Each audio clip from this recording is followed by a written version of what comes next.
వచ్చినావా? ఏడికి పోయినావు ఇంతసేపు? పని ఉంటే పని చూసుకొని వస్తున్నా. ఏం పని? ఏం పని అంటే పొద్దున పోలేదా? పని అంటే పోయి వచ్చిన చెప్పు.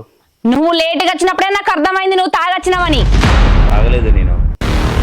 తాగలేదని ఎవరికి చెప్తాను? తాగకుంటుండే మనిషి కాదు నువ్వు. గింత లేటుగా వచ్చినావంటే నాకు అర్థమైంది నువ్వు తాగినావని. ఏమో ముయ్యి నీకు ఎప్పుడు అనుమానమే.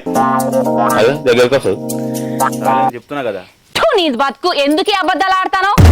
నిన్ననే కదా తాగితే దోమలల్ల గడ పడుకో ఎట్టు కూర్చున్నా నీతో పాటు. నీకేం అనిపించలేదా కొంచెమన్నా? ఎందుకే కుక్కల కరుస్తావు? తాగలేదని చెప్తే అర్థం కావట్లేదా? నేనే కుక్కలు ఎక్కరుస్తున్నా. నువ్వు చేసే పనులు మంచిగానే ఉంటున్నాయా? నోటికి ఏదొస్తుందే మాట్లాడకు. నువ్వు తాగొచ్చి నన్ను నా గొంతు కోసినావు. నిన్ను నమ్మింది మా అమ్మ నువ్వు మంచోనివని. నీకు సిగ్గు శరం ఏమన్నా ఉంటనో మంచిగా ఉండు. రోజుకి ఇట్లా తాగి రావు. నిన్ను నమ్మి మా అమ్మ నీకు ఇచ్చి పెళ్లి చేసిన గొంతు కోసింది. మెంటల్ కూడా ఎక్కిందా నీకు? తెగ మాట్లాడుతున్నావుగా ఊపుకుంటుంటే. ఆహా, నన్ను నమ్మి మీ అమ్మ గొంతు కోసిందా? నువ్వు చేసిన